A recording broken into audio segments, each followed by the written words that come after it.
देखिए, एक जमाना था जब इंडिया के हॉस्पिटल सेक्टर को एक बहुत ही हैवी लो रिटर्न वाला बिजनेस माना जाता था। लेकिन अब ना कहानी पूरी तरह से बदल चुकी है। आज इन्वेस्टर्स इसे एक स्ट्रक्चरल ग्रोथ अपॉर्चुनिटी की तरह देख रहे हैं। तो चलिए समझते हैं कि ये बदलाव आया कैसे। तो सवाल ये उठता है कि हॉस्पिटल का एक बेड, सिर्फ एक बेड, आखिर एक प्रॉफिट मशीन में तब्दील कैसे हो गया? इसका जवाब किसी जादू में नहीं है, बल्कि एक बहुत ही सोची समझी बिजनेस स्ट्रैटेजी में छिपा है। असल में ये पूरा का पूरा खेल सिर्फ 3 कोर मैट्रिक्स पर टिका है। यही 3 मैट्रिक्स हैं जो पूरे बिजनेस को चलाते हैं और इसकी प्रॉफिटेबिलिटी की कहानी लिखते हैं। चलिए एक एक करके इन्हें समझते हैं। तो सबसे पहला और शायद सबसे जरूरी मैट्रिक है ARPOB, यानी एवरेज रेवेन्यू पर ऑक्यूपाइड बेड। अब इसका सीधा सा मतलब यह है कि जब कोई बेड इस्तेमाल में है तो हॉस्पिटल उस एक बेड से एक दिन में कितना पैसा कमा रहा है। इसके बाद आता है ऑक्यूपेंसी। ये तो काफी सीधा है। ये बताता है कि किसी भी गिवन टाइम पर हॉस्पिटल के टोटल बेड्स में से कितने % बेड्स भरे हुए हैं, मतलब हॉस्पिटल कितना फुल चल रहा है। और फिर आता है तीसरा और आखिरी कोर मैट्रिक, एलोस, यानी एवरेज लेंथ ऑफ स्टे। ये क्या है? ये बताता है कि एक मरीज औसतन कितने दिन हॉस्पिटल में रुकता है। अब देखिए, ये जितना कम होगा उतनी ही तेजी से वो बेड किसी नए मरीज के लिए खाली होगा। सही मायनों में ये मैट्रिक हॉस्पिटल की ऑपरेशनल एफिशिएंसी का सबसे बड़ा पैमाना है। ठीक है, तो अब हमें ये 3 मैट्रिक्स पता चल गए, लेकिन असली खेल इन्हें सिर्फ जानने का नहीं है। असली खेल है इन्हें मैनेज करने का, इन्हें ऑप्टिमाइज करने का। तो बड़े हॉस्पिटल चेन्स इन्हीं लीवर्स को खींचकर अपना मुनाफा कैसे बढ़ाते हैं, चलिए देखते हैं।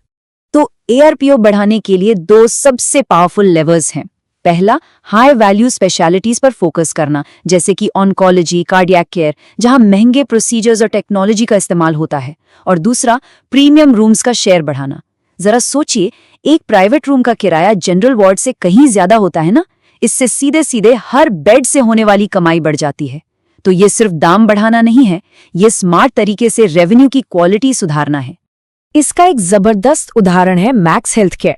दिल्ली, NCR और मुंबई जैसे बड़े मेट्रो शहरों पर फोकस करके मैक्स ने लगभग 78,000 रुपए का ARPO भी हासिल किया है। ये इंडस्ट्री में सबसे ऊंचे लेवल्स में से एक है। ये दिखाता है कि सही मार्केट और सही स्पेशलिटी चुनना कितना बड़ा फर्क डाल सकता है। अच्छा, अब आते हैं ऑक्यूपेंसी पर। एक सवाल है, क्या किसी हॉस्पिटल का गोल 100% फुल होना चाहिए? पहली बार में तो लगता है कि हाँ बिल्कुल, क्यों नहीं, लेकिन असलियत थोड़ी सी अलग है। देखिए, आज जो टॉप हॉस्पिटल चेन्स है ना, वो 100% ऑक्यूपेंसी के पीछे नहीं भाग रहे हैं। वो टारगेट कर रहे हैं 70 से 75% की एक स्वीट स्पॉट, या कहें कि ऑप्टिमल रेंज। अब ऐसा क्यों? क्योंकि 100% ऑक्यूपेंसी पर पूरे सिस्टम पर जबरदस्त दबाव पड़ता है। इमरजेंसी मरीजों के लिए कोई जगह नहीं बचती और स्टाफ भी बर्नआउट हो जाता है। जबकि 70 से 75% की रेंज में हॉस्पिटल बिना किसी स्ट्रेस के एक बेहतर पेशेंट एक्सपीरियंस और स्टेबल ऑपरेशंस दे पाता है। और अब बात करते हैं तीसरे मैट्रिक, ALOS की। इसको ऐसे समझिए, अगर मरीज जल्दी ठीक होकर घर जाता है तो वही बेड किसी दूसरे जरूरतमंद मरीज के काम आ जाता है। इसका मतलब साल भर में उसी एक बेड से ज्यादा मरीजों का इलाज हो पाता है। ये तो ऐसा हुआ जैसे बिना एक भी नया बेड खरीदे हॉस्पिटल की कैपेसिटी बढ़ा दी हो। तो ALOS को कम कैसे किया जाता है? देखिए, अपोलो हॉस्पिटल्स ने अपना ALOS घटाकर सिर्फ 3.14 दिन कर लिया है। ये कैसे हुआ? बेहतर प्रोसेस से, जैसे कि स्टैंडर्ड क्लिनिकल प्रोटोकॉल बनाना, फैसले तेजी से लेना और डिस्चार्ज सिस्टम को स्मूथ बनाना। साथ ही मिनिमली इन्वेजिव सर्जरी और डे केयर ट्रीटमेंट्स का बढ़ता इस्तेमाल भी इसमें बहुत मदद करता है। तो इन 3 बड़े मैट्रिक्स के अलावा एक और चीज है जो पर्दे के पीछे से प्रॉफिटेबिलिटी पर बहुत बड़ा असर डालती है, और वो है पेयर मिक्स। मतलब इलाज का बिल कौन भर रहा है, ये जानना उतना ही जरूरी है जितना ये जानना कि कितना पैसा आ रहा है। जैसे फोर्टिस हेल्थकेयर का ये सैंपल मिक्स देखिए। पैसा कई रास्तों से आता है। कुछ मरीज अपनी जेब से यानी कैश देते हैं, कुछ सरकारी स्कीम्स के थ्रू आते हैं, और एक बहुत बड़ा हिस्सा इंश्योरेंस या कॉर्पोरेट टाई अप से आता है। अब हर कैटेगरी का हॉस्पिटल के कैश फ्लो और प्रॉफिट पर सीधा और अलग अलग असर होता है। और यहीं पर एक एनालिस्ट की तरह सोचना जरूरी हो जाता है।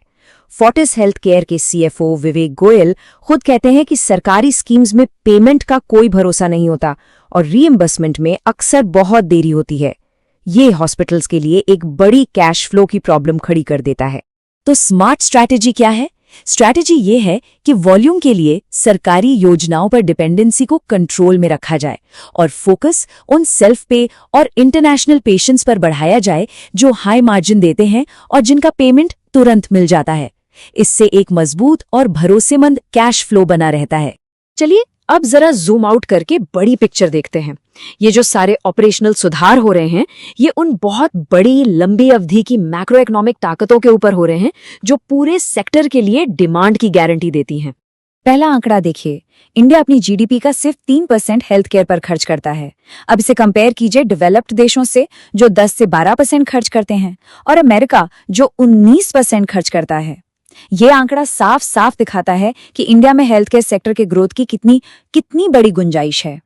और सिर्फ इतना ही नहीं, इंडिया में हर 1000 लोगों पर सिर्फ 1.3 हॉस्पिटल बेड्स हैं, जबकि दुनिया का एवरेज लगभग 3 है। इसका सीधा मतलब है कि देश में करीब 24 लाख हॉस्पिटल बेड्स की भारी कमी है और ये कमी प्राइवेट सेक्टर के लिए ग्रोथ का एक बहुत लंबा रनवे तैयार करती है। और फिर आता है मेडिकल टूरिज्म का जबरदस्त एंगल। एक विदेशी मरीज एक डोमेस्टिक पेशेंट के मुकाबले औसतन 30% ज्यादा रेवेन्यू प्रति बेड जनरेट करता है। हो सकता है ये मरीज संख्या में कम हो, लेकिन अपने हाई मार्जिन की वजह से ये प्रॉफिट में बहुत बड़ा योगदान देते हैं, खासकर मेट्रो शहरों के बड़े हॉस्पिटल्स के लिए। तो इस पूरी बातचीत का निचोड़ क्या है? यही कि इंडियन हॉस्पिटल सेक्टर की ग्रोथ कोई शॉर्ट टर्म ट्रेंड नहीं है, ये एक स्ट्रक्चरल अपॉर्चुनिटी है, एक ऐसा मौका जो दशकों तक चलने वाली डिमांड, एक बहुत बड़े इंफ्रास्ट्रक्चर गैप और लगातार बेहतर हो रही ऑपरेशनल एफिशिएंसी पर टिका है। तो देखिए, डिमांड तो तय है, उसमें कोई शक नहीं। असली सवाल ये नहीं है कि हेल्थ केयर सेक्टर बढ़ेगा या नहीं। असली सवाल ये है कि इस डिमांड को लगातार और सस्टेनेबल मुनाफे में कौन बदल पाएगा। आखिर में ये पूरा खेल एग्जीक्यूशन और स्ट्रैटेजी का ही है।